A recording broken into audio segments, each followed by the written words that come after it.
Hola familia, ¿qué tal estáis? Espero que estéis todos muy bien.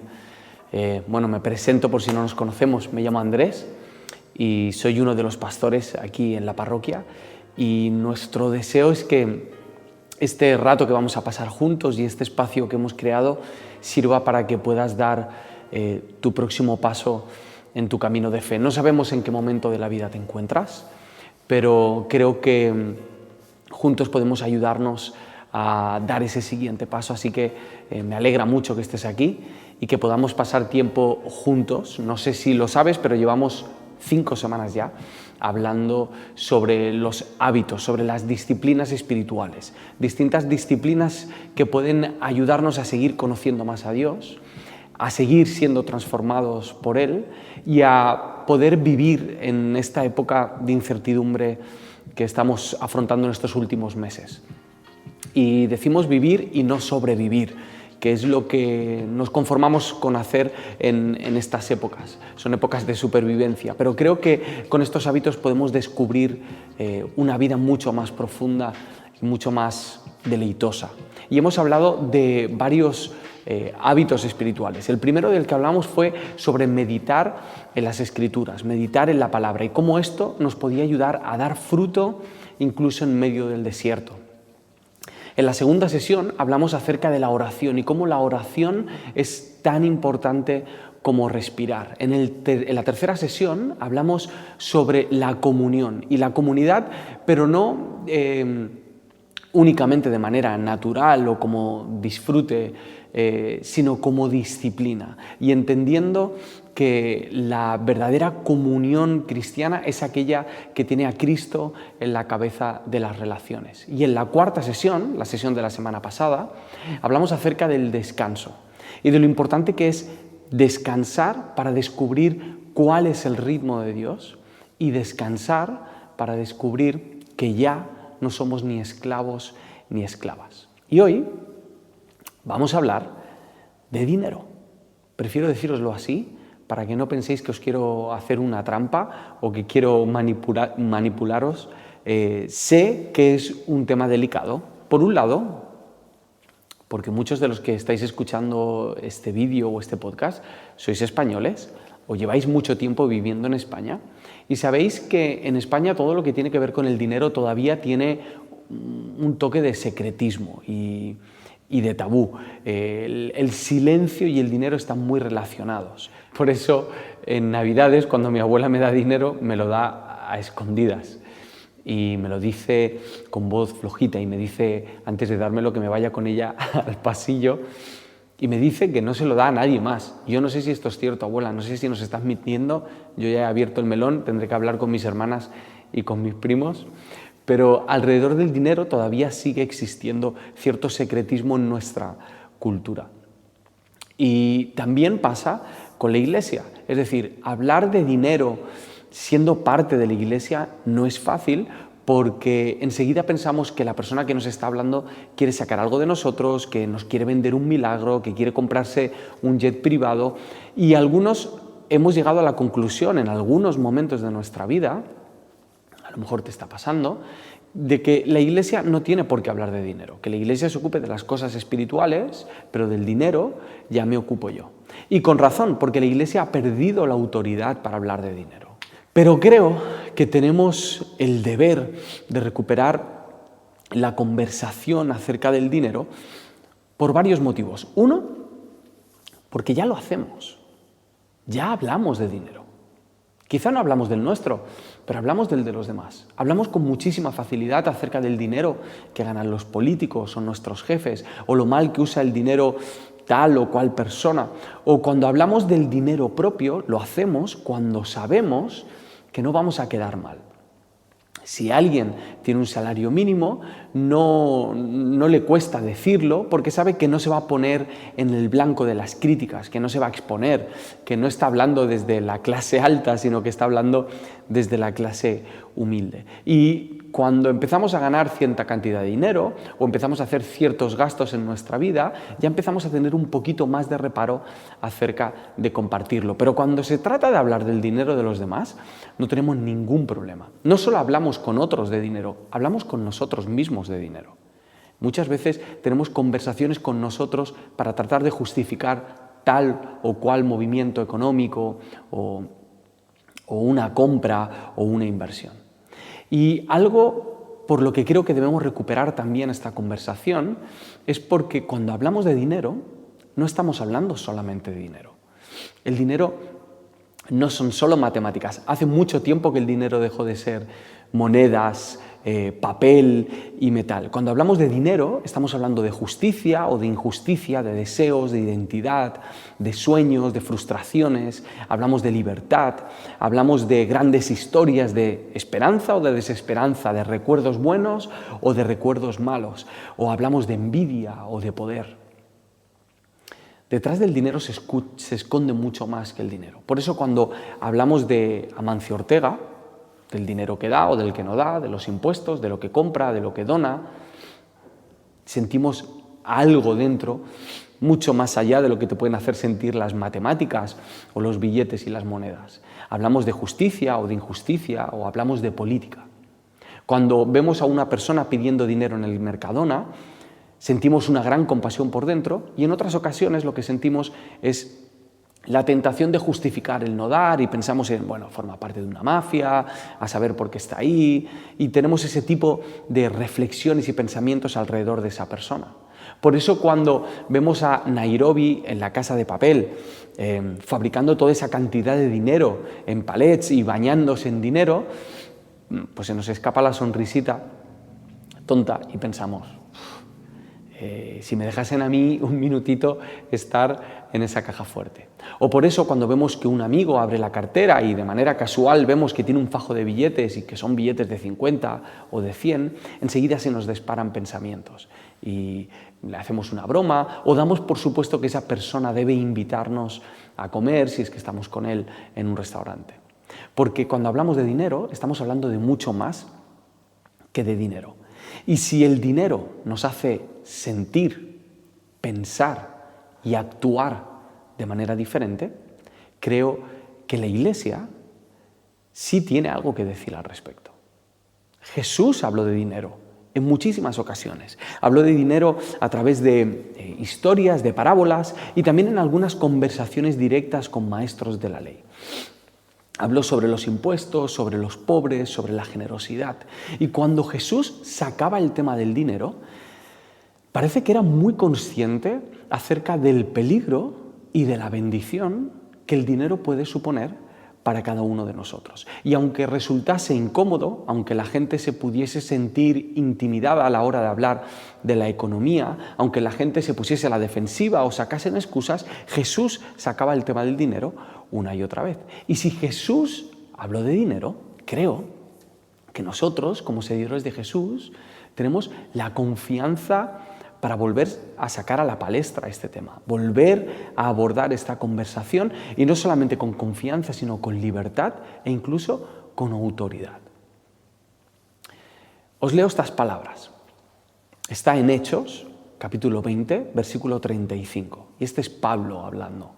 Dice, en todo os he enseñado que, trabajando así, se debe ayudar a los necesitados y recordar las palabras del Señor Jesús, que dijo, más bienaventurado es dar que recibir. Ya de por sí los seres humanos, especialmente en Occidente, vivimos con un miedo tremendo a perder lo que tenemos, porque tenemos algo que perder. Hemos alcanzado el suficiente bienestar como para preocuparnos de perderlo. Y hay épocas en las que esa sensación de pérdida, ese temor de que se te pueden acabar las cosas en cualquier momento, aumenta. Y muchos tomamos ciertos hábitos o decisiones basándonos en el miedo y sabemos que no es bueno hacerlo de esta manera. Y así es como consciente o inconscientemente empezamos a desarrollar ciertos hábitos económicos. Compramos más, ahorramos más, pagamos a plazos o vivimos al día o hacemos horas extras o hacemos trampas o no pagamos el IVA o pedimos dinero o invertimos bien o invertimos mal o invertimos prudentemente o imprudentemente. Y aunque os parezca mentira, aunque todos estamos pasando por una situación similar económicamente, actuamos de diferentes maneras dependiendo de lo que creemos que nos va a proteger o nos va a hacer sentirnos felices en este momento. En estos momentos de temor y de miedo en el que estamos rodeados de tantas palabras que nos recuerdan constantemente que viene una crisis económica, instintivamente vamos o intentamos sobrevivir. Intentamos, como hemos dicho en toda esta serie, mantenernos a flote. Intentamos autopreservarnos. Y ese control y ese movimiento que nosotros tenemos de nuestro dinero nos da una falsa sensación de seguridad que todos, de algún modo, perseguimos. La sabiduría convencional nos invita a anteponernos a los demás, a pensar en nosotros y en nuestro problema y en nuestra necesidad. La sabiduría popular nos invita a acumular para ser felices. Sin embargo, este versículo que hemos leído, que son unas palabras de Pablo citando a Jesús, parece que nos dicen lo opuesto, totalmente. Dice, bienaventurado, es decir, feliz o dichoso, el que da lo que tiene es más feliz o es más dichoso que el que recibe. Y aquí llega la triquiñuela. Todos los que seguimos a Jesús sabemos que la generosidad es buena. Sabemos que la generosidad debe formar parte de nuestro camino. Creo que ninguno de nosotros niega eso. Somos conscientes de que la generosidad es algo que debe caracterizar a los que seguimos a Jesús. Y esto lo saben no solamente los cristianos, lo saben también los que no son cristianos. Por eso, cuando ven que nuestro comportamiento es egoísta, enseguida saltan al yugular, porque tienen razón. La generosidad es algo que debería caracterizarnos. Pero ser generoso es difícil. Es muy difícil. Ser generoso es renunciar, es doloroso. Implica una vida de sacrificio, implica vivir una vida de desprendimiento y no siempre apetece vivir de este modo. Así que, dentro de nosotros, tiene una lucha la generosidad contra el egoísmo. Y las dos no caben en el mismo cuerpo. Así que lo que hemos hecho es adaptar un poquito la generosidad. Y no nos atrevemos a descartar la generosidad, sería una locura porque sabemos que debe formar parte de nuestro carácter, pero sí que lo hemos cambiado un poquito. Estos son algunos de los pensamientos acerca de la generosidad que me he encontrado en muchas personas y que he encontrado muchas veces en mí mismo. Por ejemplo, que la generosidad es una bondad del corazón y la tienes o no la tienes. Es una virtud que te es dada. Hay gente que es generosa y gente que no es generosa. Y si no tienes esa bondad en el corazón, si no tienes ese sentimiento de generosidad, es mejor que no des. Esa es una de las grandes mentiras o de los pequeños ajustes que hemos hecho a la generosidad. Otro de los ajustes que le hemos hecho es que la generosidad es para los ricos. Pero si somos honestos, nos habremos dado cuenta en nuestra vida que cuanto más dinero tenemos, más difícil es desprendernos de él y dárselo a otras personas. Mi experiencia personal es que la gente que menos tiene es la gente que más comparte con los demás. Y esto no es solo mi opinión. Os voy a dar un dato interesante en el que habla de los países con más proporción de donaciones, ¿vale? No estoy hablando de cantidad de dinero, sino de cantidad de personas involucradas en donar económicamente. Y resulta que en esta lista de los países que más donan se encuentran algunos de los países más pobres del mundo. Por ejemplo, en Haití un 44% de la población, esto es una locura de dato, dona dinero. En Laos un 63% de la población dona dinero, lo cual sugiere que esta práctica no está determinada únicamente por la capacidad económica. No necesariamente están relacionados ser rico con ser generoso o ser pobre con ser tacaño. Otro de esos ajustes que le hemos hecho a la palabra generosidad es que la generosidad no tiene que ver con el dinero, o no solo tiene que ver con el dinero. Y es cierto, la generosidad también tiene que ver con el tiempo y con los talentos. Pero la persona pobre no necesita que tú le cantes una canción con tu talento, lo que necesita es dinero para comer. Ese proyecto para levantar una escuela no necesita de tu tiempo, en este momento quizás lo que necesita es de tu dinero para salir adelante. En otros momentos puedes compartir tu tiempo y puedes compartir tu talento, pero el dinero en realidad es el primer paso de nuestra generosidad. Ese mismo estudio al que me refería antes dice que los españoles, un 28% de los españoles, se involucran en actos de generosidad y solidaridad, sobre todo cuando hay ciertas catástrofes que nos llaman la atención y sentimos en las que podemos colaborar. Pero curiosamente, el número baja mucho cuando hablamos de la cantidad de personas que dedican su tiempo a servir en su comunidad. Dicen que es aproximadamente el 16%. Eso quiere decir que es mucho más fácil desprenderse del dinero que del tiempo. O dicho de otra manera, si no eres generoso con tu dinero, difícilmente vas a ser generoso con tu tiempo. Lo curioso es que todas estas ideas acerca de la generosidad, todos estos pequeños ajustes que hemos hecho, que es solo una bondad, que solo tienen algunos en algunos momentos, o que solamente es para los ricos, o que no tiene que ver con el dinero, todos estos ajustes tienen algo en común, y es que mantienen a la generosidad como un acto esporádico, como una acción puntual. Solo das cuando lo sientes, solo das cuando tienes y solo das cuando quieres, en momentos puntuales. Si leemos la Biblia, y en particular leemos el Nuevo Testamento, nos daremos cuenta de que para la iglesia primitiva la generosidad no era un evento puntual, era la manera en la que ellos vivían, era la manera en la que organizaban su economía. No era un evento ocasional, sino la manera en la que ellos actuaban a diario. Las palabras de Jesús acerca de la generosidad, de cuidar a los necesitados, de tener un corazón generoso, de desprendernos de lo material, de no permitir que el dinero sea nuestro Señor, todo ese río de palabras desembocó en un corazón inevitablemente generoso. Segunda de Corintios, capítulo 9, versículo 11.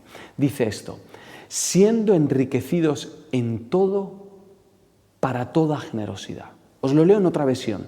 Dice, serán enriquecidos en todo sentido para que siempre puedan ser generosos. Otra versión. Ustedes serán enriquecidos en todo sentido para que en toda ocasión puedan ser generosos. Para los discípulos de Jesús, la generosidad no era algo que se hacía de vez en cuando. Era algo que se hacía en todo momento, en cada ocasión, siempre. Era la manera en la que ellos enfrentaban la vida. La cuestión es, ¿cómo pasamos de una generosidad puntual a un hábito de generosidad? Vamos a leer de nuevo el versículo de Hechos 20, el de más bienaventurado es dar que recibir, pero con un poquito de carrerilla y con un poquito de contexto, ¿vale? Pablo se está despidiendo de una iglesia a la que no va a ver más. Ha estado bastante tiempo con ellos, es un momento muy emotivo y dedica sus últimas palabras antes de marcharse. Y dice esto, 20:32. Y ahora, hermanos, os encomiendo a Dios y a la palabra de su gracia, que tiene poder para sobreedificaros y daros herencia con todos los santificados. Ni plata, ni oro, ni vestido de nadie he codiciado. Antes vosotros sabéis que para lo que me ha sido necesario a mí y a los que están conmigo, estas manos me han servido. En todo os he enseñado que trabajando así se debe ayudar a los necesitados y recordar las palabras del Señor Jesús que dijo, más bienaventurado es dar que recibir. Cuando hubo dicho estas cosas, se puso de rodillas y oró con todos ellos. Entonces hubo gran llanto de todos y echándose al cuello de Pablo le besaban, doliéndose en gran manera por la palabra que dijo de que no verían más su rostro, y le acompañaron al barco. Es precioso este momento, es súper emotivo. Estamos siendo testigos de un momento muy íntimo y muy emocionante de la vida de la iglesia primitiva. Pablo se está despidiendo de su familia. Dice que se le echan al cuello y le besaron, lloraron todos juntos y él se despidió. Además en un puerto, ¿no?, que hace que todo esto sea como aún más poético y doloroso. Hay algo que me encanta de este pasaje y es que empieza diciendo: os encomiendo a Dios y a la palabra de su gracia. Y esto no es casual, no es aleatorio, ni mucho menos. Hay una relación directa entre la gracia y la generosidad. La gracia es aquello que recibes de manera inmerecida y que te sobrepasa, te satura, sobreabunda, es más de lo que tú puedas imaginar. La imagen que tenemos de Dios es esencial para que seamos o no seamos generosos. Cuando comprendemos que Dios es generoso, que no ha parado de dar hasta el día de hoy, que a lo largo de toda la historia leemos en la palabra que dio una y otra vez, que era generoso y abundante una y otra vez, hasta el punto de entregarse a Él mismo por cada uno de nosotros. Cuando entendemos que Dios es un Dios de gracia, que podemos poner nuestra confianza en Él, las cosas cambian. Cuando entendemos, como dice Pablo en Efesios, que aquel que es poderoso para hacer todas las cosas mucho más abundantemente de lo que pedimos o entendemos, cuando entendemos que estamos hablando de ese tipo de Dios, nuestra manera de manejar nuestro dinero, de relacionarnos con nuestro dinero, cambia. Los cristianos nos enfrentamos a dos discursos acerca del dinero. Por un lado, el discurso de nuestra cultura y por otro lado, el discurso de Jesús y sus discípulos. El discurso de nuestra cultura aparentemente es abundante.